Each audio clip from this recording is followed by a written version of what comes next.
In other news, former senator and prominent opposition member Frederick McAlpine has raised concerns regarding the fate of Freeport, expressing his fear that the Grand Bahama Port Authority's control could plunge the city into a political cesspool. McAlpine strongly opposes the government's proposal to acquire the port and potentially sell it to a local company. In response, the Minister of Foreign Affairs, Fred Mitchell, rebuked McAlpine's assertions, emphasizing that political solutions are essential for resolving the challenges in Freeport. Simone Davis reports.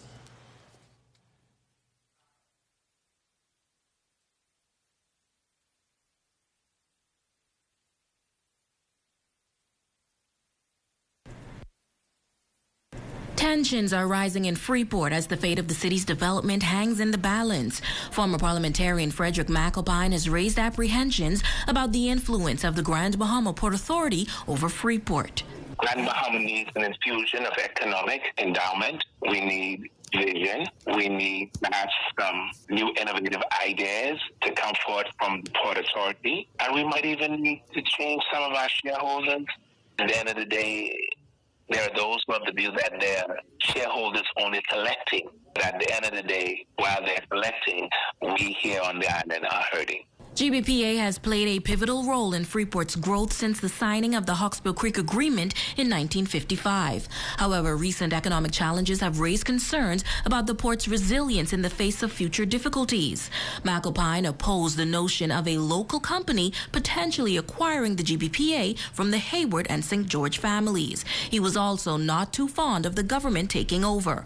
However, when asked about his past political performance as a member of the Free National Movement, while several other MPs occupied seats for Grand Bahama, McAlpine said, "When I was a part of the government, everybody and their mama knows that Frederick McAlpine was a minority voice who spoke for the people and not for a political party.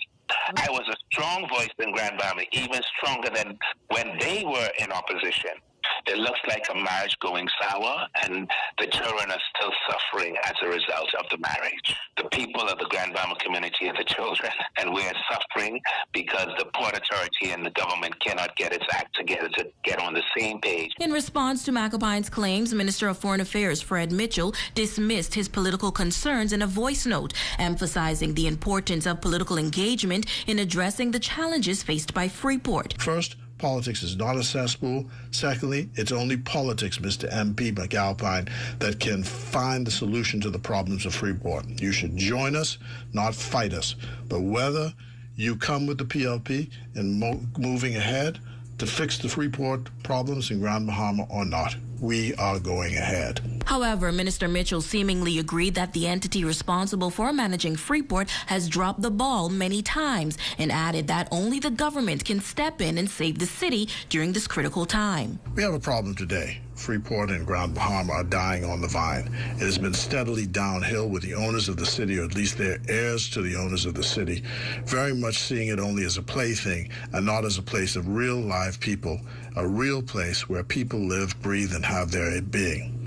The owners of the city have sold off assets, failed in their commitments to bring fresh investment, failed in their obligations to bring essential infrastructure and build in the city, and it points only to one direction to solve it. New investment must be found, and only the government can do so. For the Bahamas Tonight, the Northern Edition, I'm Simone Davis.